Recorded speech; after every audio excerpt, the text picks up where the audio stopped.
We've got a Fox News alert. Donald Trump's Muslim travel ban is blocked, so-called, at least for now. A federal judge in Seattle ordered a temporary restraining order against the executive order blocking arrivals from 7 countries. The ruling means that for now, the order cannot be enforced. Fox News correspondent Dan Springer is live with more on the judge's decision. Dan, what do you know?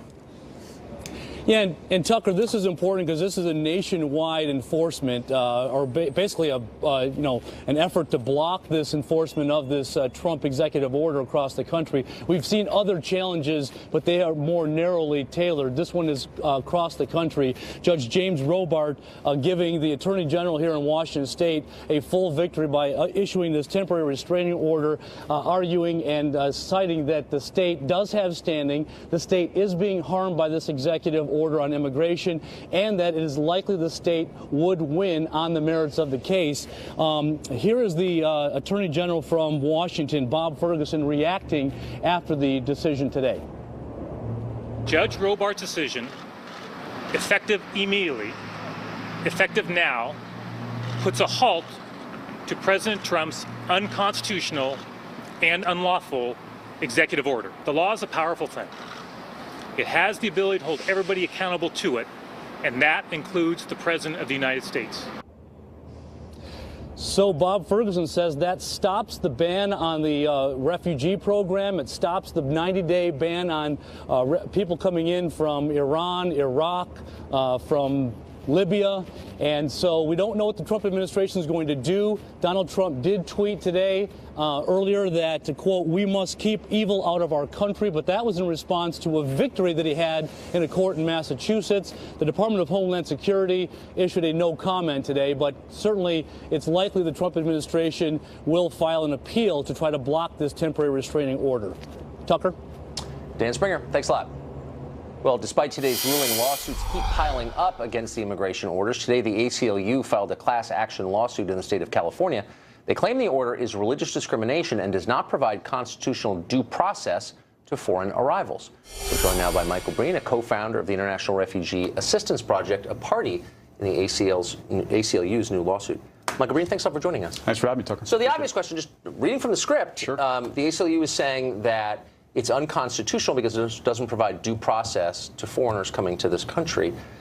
I don't know if you're a lawyer or not, but you are? Okay, yep. So are foreign nationals due process under our Constitution? Well, once they're on U.S. soil, they have rights. I mean, that's a key piece of law. Yes, yes. But more importantly, I mean, let's talk about how this case started. I mean, our clients, our 2 first clients, 2 Iraqis, both risked their lives working for the United States in Iraq. Right. They were special immigrant visa holders. That's the program for Iraqis who are targeted by terrorist organizations because they worked with the United States. Yes. So they were vetted. The U.S. government made a determination that, 1, their lives were at risk from terrorists because they stood with us. Guys like me, I fought in Iraq, right? So they worked with people like me.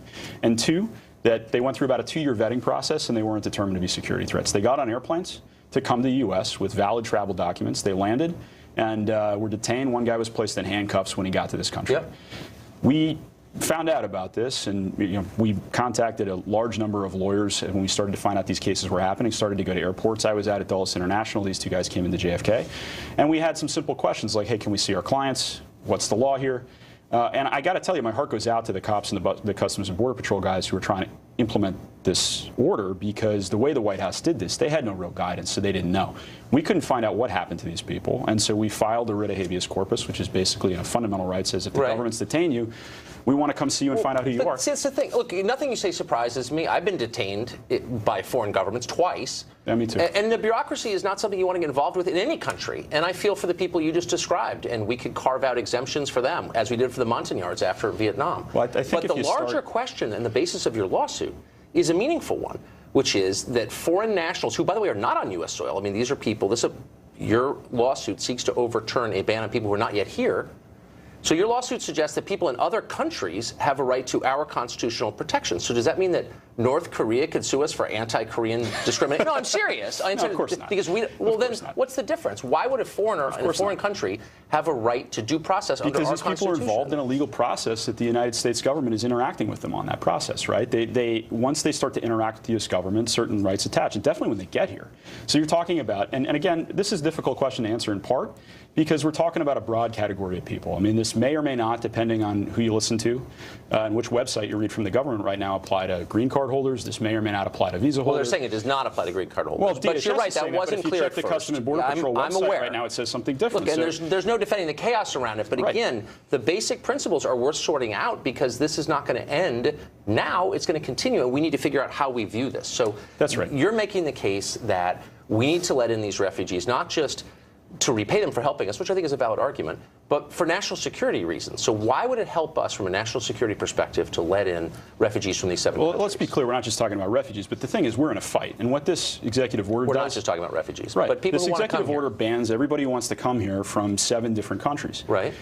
15,000 Iraqi soldiers and Peshmerga fighters have given their lives fighting ISIS, the Islamic State. President Trump's #1 national security priority is to defeat the Islamic State. I agree with that, right? The people who are right now, while you and I are talking, doing the house-to-house, nose-to-nose, kill-or-die fight against the Islamic State on the ground in places like Mosul. If you've ever been in an urban gunfight, that's no joke, right?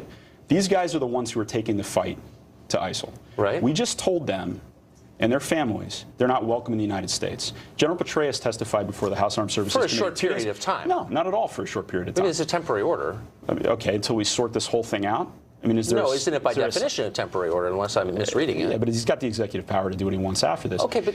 And let's talk about the immediate consequences, right? General Al-Qatani is the commander. But that's one of 7 countries, and I understand your point. We're talking about Syria, too. We're also talking about Yemen and Somalia and Iran and countries that we are not directly involved in. And so, but it's a random list of countries. Let's talk about that. It's not random. It's a pretty list. Random. I mean, no, it's the list of countries that the Obama administration deemed dangerous, as you know. It's not an exhaustive list. The comparison to the 2011 Obama thing is a total canard. You can carve out anyone who helps the U.S. military abroad get special consideration. I don't think there's anybody who disagrees with that. This is kind of my point, Tucker. If you start walking down the exception path, all right, so let's carve out all the interpreters who were. Okay, so what about the families of all the Iraqi military people who fought with us?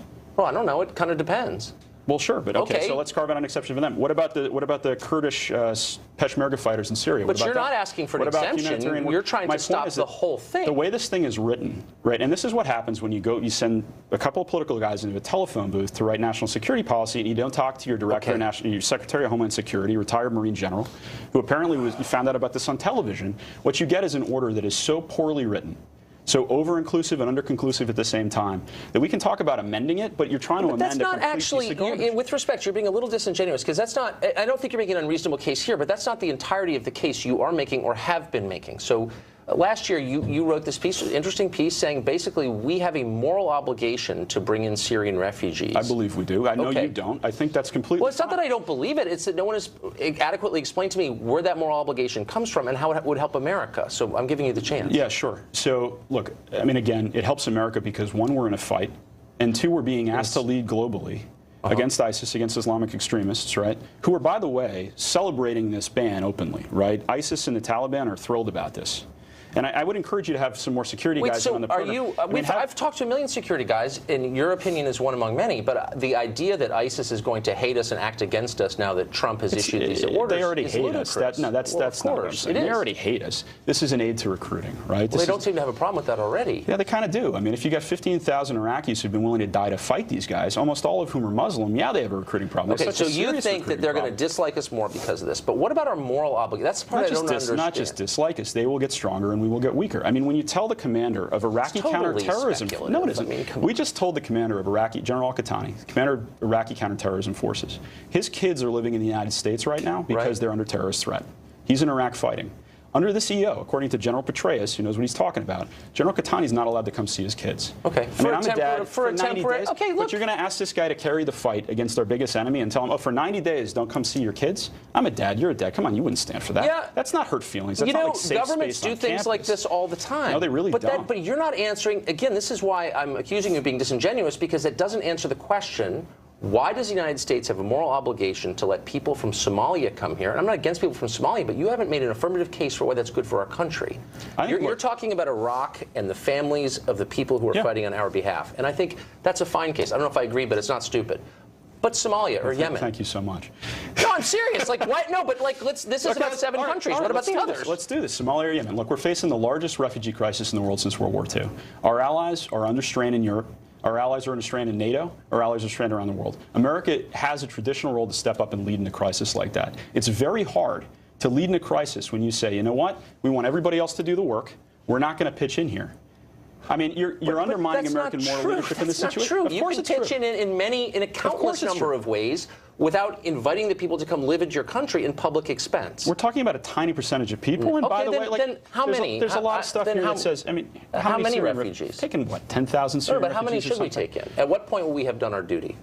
I mean, duty is a very loaded word here. How many should we let in?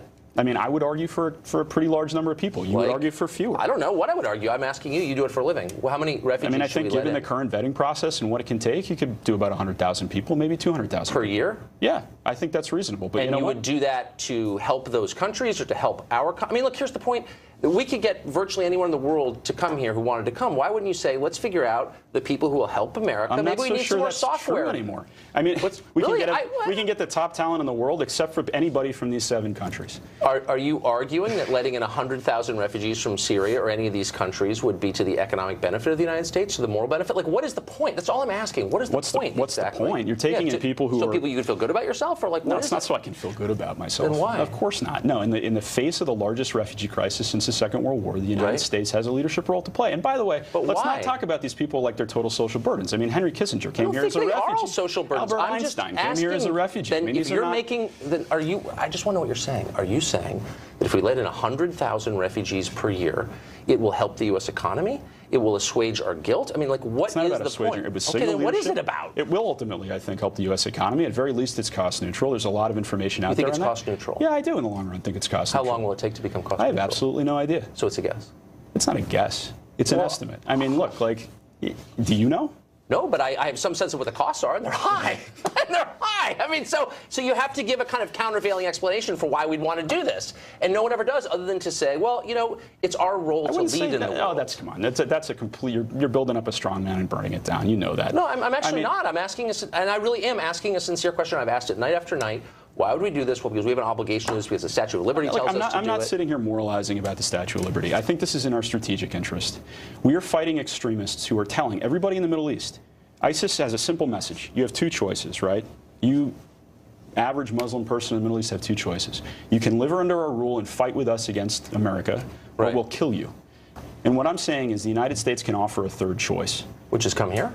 Which is stand with the United States. And it sends a hell of a message to people. And in exchange, you get to come here and go to our public schools? Of course not. But to say none of you can come here, to say, and we're not just talking about refugees. I mean, you're making this a very narrow argument. No, I'm not. I'm actually talking about immigration. We just banned immigration from 7 entire countries, 2 of whom are the front lines in this fight. We just told everybody who's standing with us, you know what? We'll let you go kill and die in Mosul. We'll give you the bullets to do it. We'll send our special forces guys to go back you up. By the way, there's some tough conversations happening between friends of mine who are embedded with Iraqi forces and the Iraqis they're working with right now. Because their expectation was to move here after. No, because, I mean, come on. Well, what do you mean? Come on, you just said that. So the tough conversations, I'm sorry, you don't get to move to the United States at the end? Like, what's the tough conversation? No, it's why don't you trust us enough to say, why don't you believe that any of us could potentially come here or visit your country on a student visa or anything else? And oh, by the way, why are you helping ISIS? General Hertling, I'm serious. Get General Hertling, my old division commander in Iraq. With respect, getting phone calls. I'm sure he is. He's getting phone calls from Iraqi colonels and generals, and they're on the phone saying, "Why are you helping the enemy we are fighting together?" Have my buddy Mark Madelson used to run the National Counterterrorism. So I assume that if unfortunately I'm being told we're out of time, if this order though, if you're successful in your lawsuit, the ISIS recruiting will slow. I think some damage has been done, but yeah, we can patch it up. I'm serious. Okay. I'm serious. Mr. Green, thanks all for joining us. Thank you. Appreciate it. We'll continue to follow tonight's breaking news throughout the hour. We'll have live updates on what the ruling means for travelers, the future of the travel ban, and more. Also, the administration placed new sanctions on Iran today and said more will be coming. One congressman who supports that approach is here tonight to explain why it's in our national interest exactly. Stay tuned. Well, the Trump administration says today's new sanctions on Iran are just the first wave of penalties if that country does not improve its behavior. This is a bad sign for the nuclear deal the Obama administration concluded with Iran 2 years ago, of course. But the question is President Trump putting the U.S. on the path to another showdown in that region? Congressman Lee Zeldin of New York supports the new sanctions on Iran, and he joins us now from Long Island, New York. Congressman, thanks for coming on. Happy to, Tucker. So you have, I'm just trying to understand what that means. You have Michael Flynn and you have the president both saying essentially the same thing. This officially puts Iran on notice.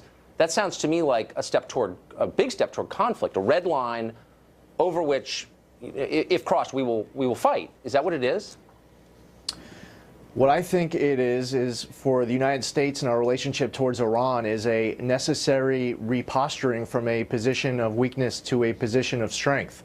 What we've seen under the past administration is that we were starting to treat Iran like Israel and Israel like Iran. America's foreign policy should be one where we're treating our friends as our friends and our adversaries as our adversaries, understanding that our adversaries don't respect weakness, they only respect strength. We can't be silent, not because we want war, but because we want to prevent it. And to kind of sum it all up, maybe another way for Iranian leadership is the party's over. Okay, but what does that mean exactly? So that we're officially putting them on notice. How will we know when they've ignored the notice we're putting them on? And what does that mean? What's our next step?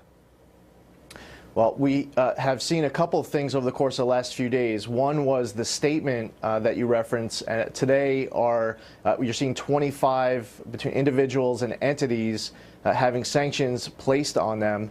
There are additional options that are available for us to get leverage. What was the sanctions for today? Well, that was directed towards trying to slow down Iran's ballistic missile program, as well as resources that are going to the IRGC. Support from North Korea, China, Lebanon. There are a lot of entities connected to other countries, and these sanctions are making a step. Let it be known to those individuals and those entities, as well as whoever else can be next, like maybe Mahan Air, that we're going to take those actions. Now, big picture, the sanctions relief that we provided, the $150 billion as part of the JCPOA, right, or the upwards of $150 billion, we lost a lot of leverage. Iran is not at the table begging us for relief where we can negotiate what we need to with all of Iran's other bad activities. So this is just one step of what needs to be a multi-step process to get that leverage back on the table so that we can start talking about all of the other efforts to overthrow foreign governments, finance Assad in Syria and Hezbollah, their ballistic missile program, their efforts to, they're pledging to wipe Israel off the map and chanting death to America. There's a lot that needs to be addressed that wasn't part of the JCPOA. Right, of course. And I don't think anyone would defend Iran's behavior on a bunch of different fronts. But again, this seems like a line in the sand, and just for those of us following at home and with military-aged children, when exactly will we know if Iran has crossed it? If they conduct another missile test, will that be the spur to action, whatever the action is? Well, it gives Iran a lot to think about, that there are consequences for their bad activities and that we will approach these conflicts from that position of strength. But the military option should be on the table. That doesn't mean that we want to use it, that we have to use it, but there's no reason to just unilaterally take that off the table because, quite frankly, we are the greatest nation in the world. We have the strongest military in the world. We have a much stronger economy here in the United States than Iran has over there. So as the leaders of the free world, understanding that there are other countries that follow our lead in the way we handle Iran, I think it's important for us to have all options on the table. As far as how that red line looks, I think it's a smart move on the part of the Trump administration to just reposture where we are from a position of weakness to strength. And over the course of the coming weeks, they were just sworn in, last couple weeks. Well, sure. That's why that's why this was confusing. So, two questions really. Do you think the Iran missile program threatens the mainland United States? And what kind of support do you think the public would have for a war with Iran right now? Well, there are some people who believe that the United States position as it relates to Iran's development of intercontinental ballistic missiles is because the United States is sticking up for Israel. These are intercontinental ballistic missiles. These aren't meant for Israel. It's meant for places like the United States. And every time that there's a ballistic missile test... So you think they are a physical threat to the United States, the missile program in Iran? They have made... on their holidays, they chant death to America in their streets. Well, of course, they call like the United States. But are the missiles a threat, you think? Yeah, they call... absolutely. Well, so aside from... they pledge to wipe Israel off the map, calling them the little Satan and America the great Satan. Every time they do one of these ballistic missile tests, it's an opportunity for them to make technical corrections and to improve their hardware. So these aren't just, it's not just a sign of aggression. It's much beyond that. This is them fine-tuning their weapon systems to be able to develop to be able to deliver warheads. Okay, Congressman, thanks a lot. Lee Zeldin from New York. Tucker. We appreciate it. We're continuing to follow tonight's breaking news. A federal judge temporarily halting the administration's travel ban that applies nationwide. We've got details on it next. Fox News alert, President Trump's executive order blocking arrivals from 7 Muslim nations has been halted across the country by a federal judge in the state of Washington. Fox News correspondent Trace Gallagher joins us now with the latest on that. Trace, what is this? Tucker, the reason the case was in the court of federal Judge James Robart is because the Washington State Attorney General filed a lawsuit against the president's executive order. And late today, when Judge Robart put a nationwide halt on enforcing the travel ban, he said it was because he believes the Washington State AG provided evidence that Mr. Trump's order would do immediate harm, target Muslims, and violate the constitutional rights of immigrants and their families. Washington Governor Jay Inslee tweeted, quote, "No person, not even the president, is above the law. We should feel heartened by today's victory and more resolute than ever that we are fighting on the right side of history." But in a response brief, attorneys for the Trump administration said Washington State lacked standing to bring the challenge and that the president has properly exercised his authority, saying, quote, "Every president over the last 30 years has invoked this authority to suspend or impose restrictions on the entry of certain aliens or certain classes of aliens, in some instances including classifications based on nationality." We have not yet heard from the White House, but legal experts say they expect the Trump administration to both abide by the judge's ruling and seek an emergency appeal of the ruling. The administration also, by the way, scored a victory today when a Boston judge refused to extend a restraining order that blocked the president's temporary travel ban. That judge was skeptical of claims that the president's order represented religious discrimination. Tucker. Trace Gallagher, thanks for that. Well, tonight's court ruling means that, at least for now, the president's executive order on immigration will not be enforced. Does that pose a threat to Americans? Tammy Bruce says the order was a boost to the country's long-term safety, and she joins us now from New York City. Hey, Tammy, Tucker. great to see you. So why do you think the president's executive orders kept the country safer? Well, look, obviously there's a reason for the order in those nations.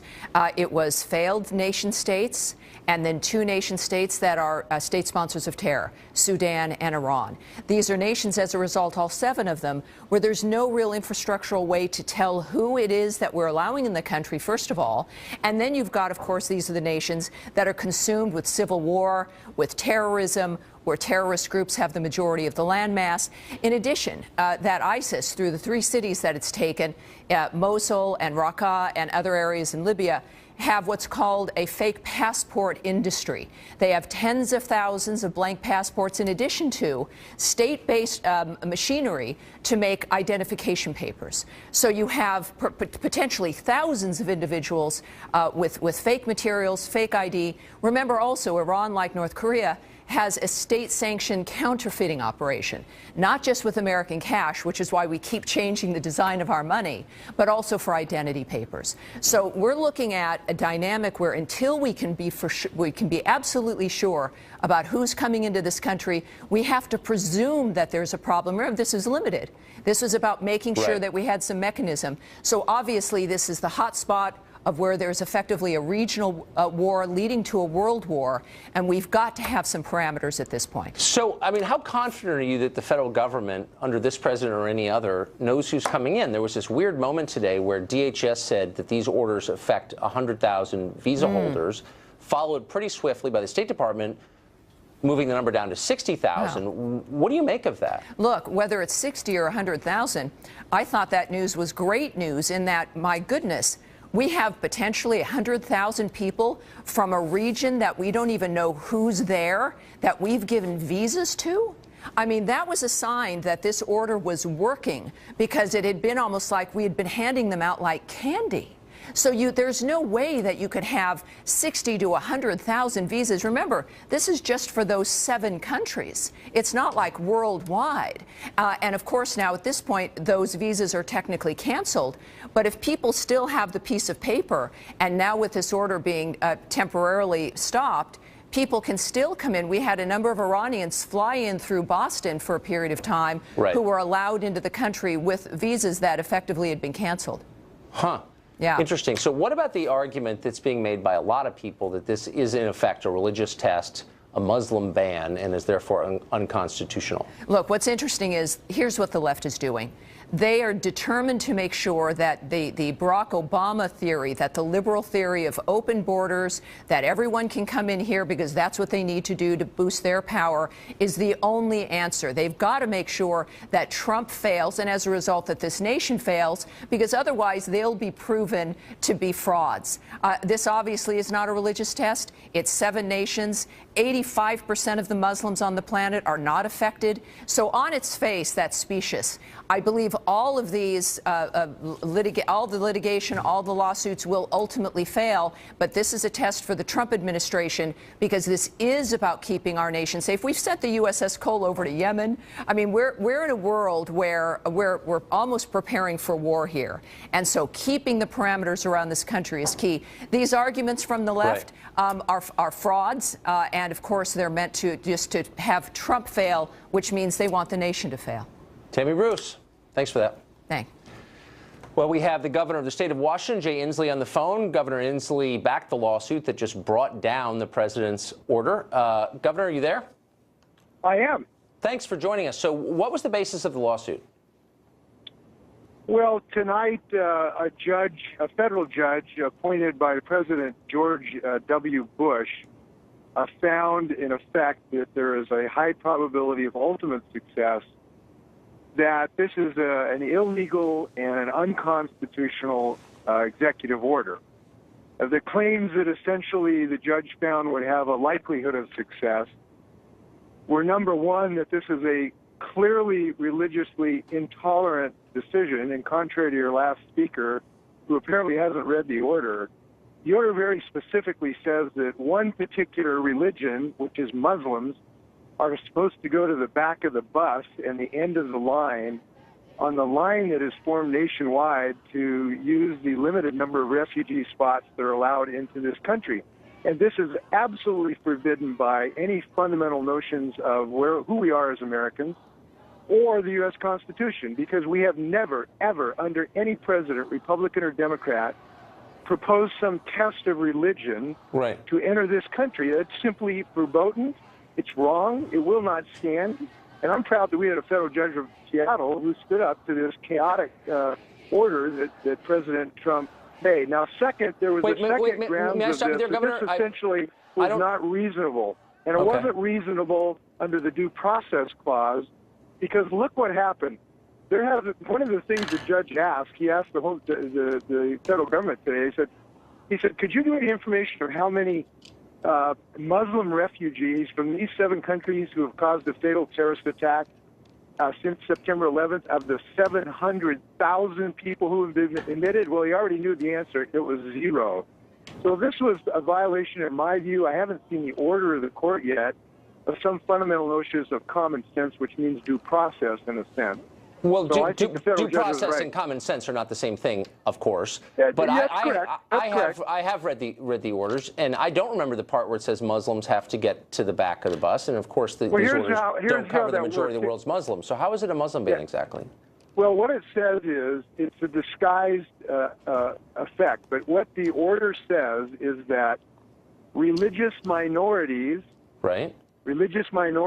will have priority in acceptance of the refugees. And under this, in these 7 countries, we know who the religious majority is, and we know who the religious minority is. The majority of the Muslims, and they were given a subordinate position in the priority for these highly sought-after refugee status. Now, we understand we have a very limited number of refugee spots, and they are given the spots to non-Muslims ahead of Muslims. That's clearly the religious test. And by the way, I heard your previous saying this a bunch of whiny liberals. Look, this is a federal judge tonight appointed by President George W. Bush. Oh, come on, come on, Governor. That's. I mean, you didn't hear me say that for one thing. It's not just whiny liberals, but this judge is liberal, and you know it. So let's not pretend otherwise. But here's the point. Apparently, George Bush thought he was okay when he appointed him. Well, he appointed plenty of liberals, by the way, for whatever it's worth. But here's the point. There is actually lots of precedent for moving religious minorities and persecuted people to the front of the line in our admittance process. That goes back hundreds of years, and you know it. So to say that this has never happened,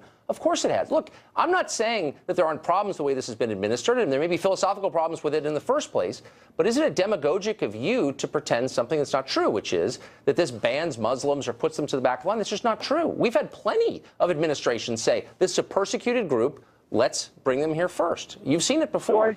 I think what is unique in this situation, we've never had a president of the United States who ran for this exalted office and said it was his clear intent to ban all Muslims, who made a very profound that from henceforth, I, Donald Trump, will make sure Muslims don't come into this country. Then goes to Rudy Giuliani and says, is there a way I can do this to keep Muslims out? And they designed this executive order. And by the way, the one thing you and I can agree on is this was the worst planned, worst executed thing. They couldn't run a two-car funeral of the people who ran this thing. Okay. Well, we deserve better on this. You're arguing a bunch of different things. I mean, simply because of the Obamacare rollout was chaotic doesn't mean you don't support Obamacare. I would never claim that the rollout of this was not chaotic. It was chaotic, and it was embarrassing. But it doesn't. But you're claiming something different. You're saying this is a ban on Muslims when you know that it isn't. And so it seems to me when you say things like that, you increase the level of fear and misinformation, don't you? What I'm saying is that this executive order contains an unconstitutional test of what religion is affected and how they are affected, and it differentiates in a clear intent by this president to not treat this part of the world with respect, and I think it damages our national security. And Tucker, I'm really sorry. I've got about 200 people waiting for me here, and I've got to excuse myself. You do. Well, but we're happy you came. I appreciate you having me on very much. Thank you. Thanks a lot. Well, breaking tonight, a federal judge in Seattle has blocked Trump's travel ban nationwide, as we just said. Joining us now is Michael Wilds. He's an immigration attorney who, as it happens, last worked for First Lady Melania Trump when she came to this country. He's also a critic of the president's order. Mr. Wilds, thanks a lot for joining us. My pleasure. Just to clarify, I helped Mrs. Trump during the campaign clarify her immigration status. I've represented the Trump organization for over a decade. The Trump models, the Miss Universe, when Mr. Trump owned it as well. But I'm here to talk about the order that happened less than an hour ago. So, I mean, there are many ways to criticize this and to support it. And I guess the one that annoys me the most, because I think it's the least true, is the claim that this is specifically legally excluding Muslims. The order, as you know, since you've read it, says that we give priority to the victims of religious persecution, to religious minorities. We did that for decades during the Cold War with Jewish refuseniks in the Soviet Union. And we said, look, you're persecuted, and they sure were, and we're going to put you to the front of the line in coming to the United States. We've done this a lot of different times. Why is this different? Christians really are being singled out for persecution in those regions. A few statutory reasons, a few constitutional predicates. First, statutory. The 1952 Walter McCarran Act, the Immigration Act, allowed the president to suspend immigration in the event of emergency, but in 1965, it clarified that a president and Congress cannot actually discriminate based on national origin. There's a statutory argument. The constitutional argument, well, we believe, or historically, equal protection doesn't allow itself to our shores until it hits our shores. In other words, there's no entitlement to have a visa. There's no entitlement to constitutional protection until you come to the United States. I disagree with it, but that's the stated law. The truth be told, there is a state's right, which was supported just now in the temporary restraining order by a federal judge in that jurisdiction, that recognizes Amazon has an Iraqi employee. The local school have foreign students. There are a lot of people that are impacted, and there's a federal or fundamental right for individuals to travel, and that was impeded. The Trump lawyers just relied on, I think, the most egregious of our national history, the Chinese Exclusion Acts and the internment of the Japanese. We have to get past this chapter. I believe in my heart, Tucker, that this president... You've thrown a lot of things out here. I believe in my heart the president is a patriot and is trying to make us safe. But if you're going to selectively choose 7 countries, and you're going to stop people midstream, green card holders. I have titans of industry right now stuck in third country nations because they can't get back because they were born in Iran. And they're American permanent residents. And I have no doubt that that's true, and it must be deeply frustrating, and green card holders are now apparently exempted, as you know. But it wasn't a week ago. You're right. You're absolutely right. I would never defend that. That was silly, but it's apparently been fixed. But let's just get back to something you said a second ago. Sure. You don't think that due process, as guaranteed under the Constitution, should be just restricted to American citizens, or you think that citizens of foreign countries ought to be able to sue the United States because they're barred entry or because they don't get services from the U.S. government? Like, what is that?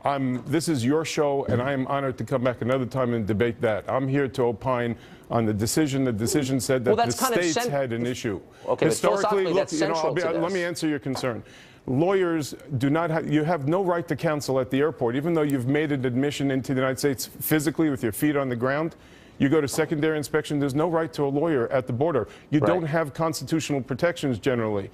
But there is a right, and the state has asserted, and the federal judge believes in this instance that they're going to sustain an argument in the long term. And by the way, Tucker, and for everyone watching this is going to be like DACA. This injunction is going to stay while it goes to the Supreme Court, and it's going to take months to kind of work this out. And I hope the president and Congress come up with another alternative. But we see how impactful immigration is on our commerce, and the fact that states are setting up, you know, Marbury versus Madison, supremacy clause, all the wonderful things we teach students in law school, that this is a federal matter. You know what? Immigration has a great impact. It's not only an entrepreneurial and an engine for our economy, but people care about it now.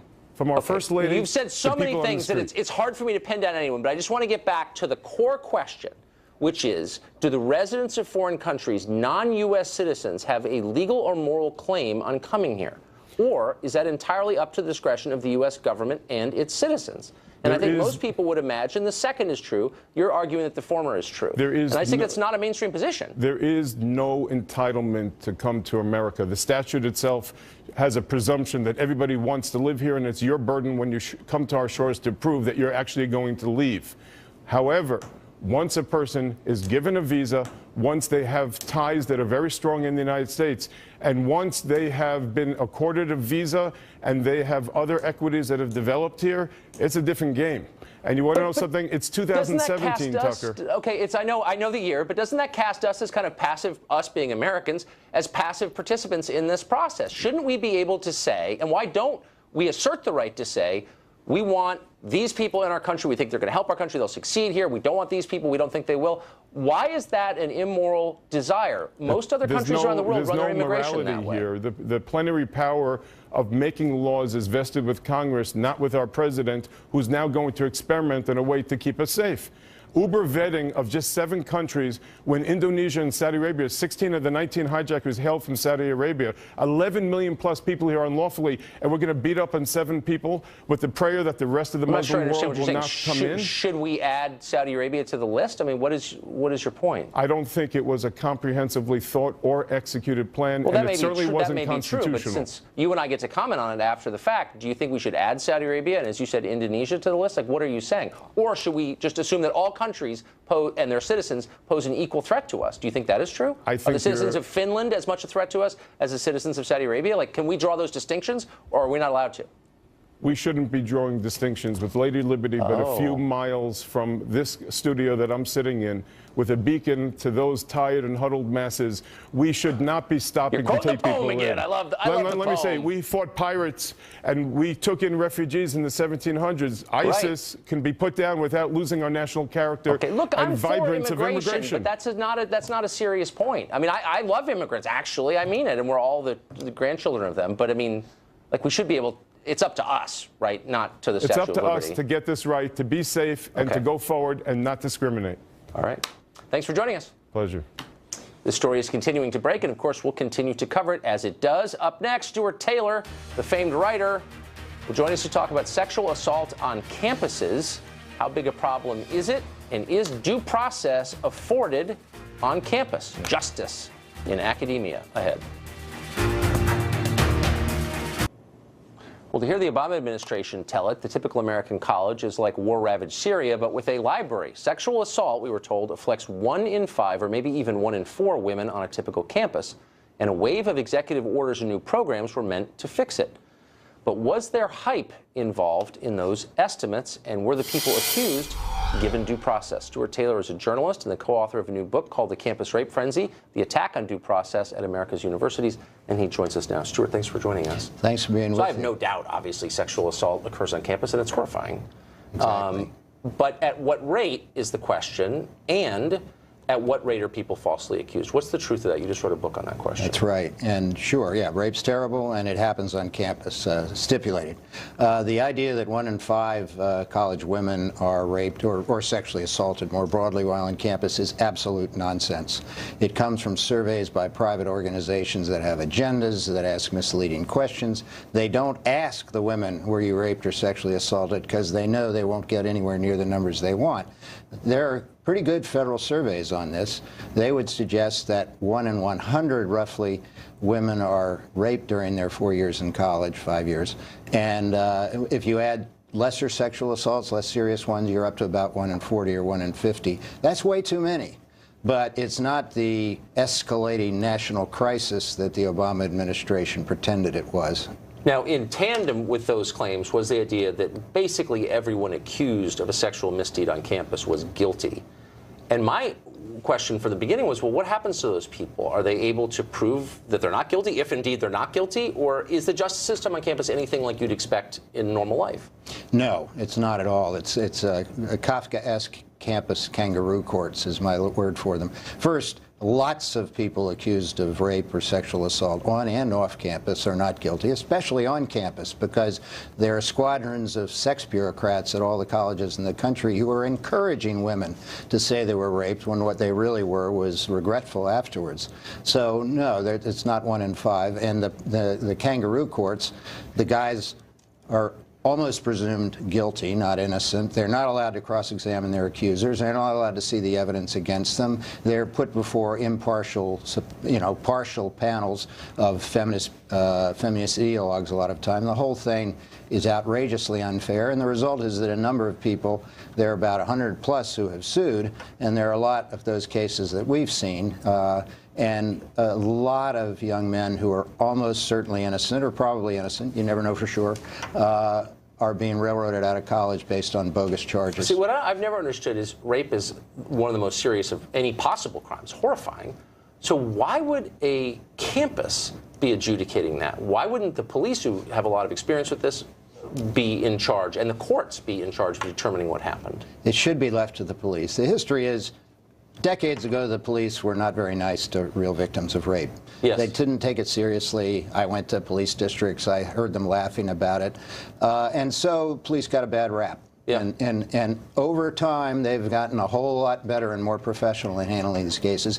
But the feminist ideologues, the extreme feminist ideologues, man-hating ideologues, a lot of them, don't get that. So they developed this movement. Well, the police won't presume the guilt of the guys, and the campuses will, so let's have the campuses do it. And then the Obama administration ratcheted that up on April 4th, 2011 by essentially ordering all of the 7,000 plus campuses in the country that receive federal money to institute 5 specified new procedures, all of them designed to increase the probability of guilt, with an overhang of threatening to bring bad publicity and maybe take the money away, federal money, from any college that didn't do exactly what the Obama administration ordered it to do.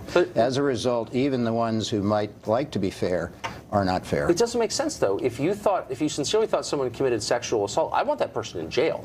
Exactly, and it's so twisted that the Obama administration and the colleges really discourage young women who say they were raped from going to the police. Sometimes they go to the police, but the colleges tend to say, and the Obama said, don't trust the police, they won't be nice to you, come to us.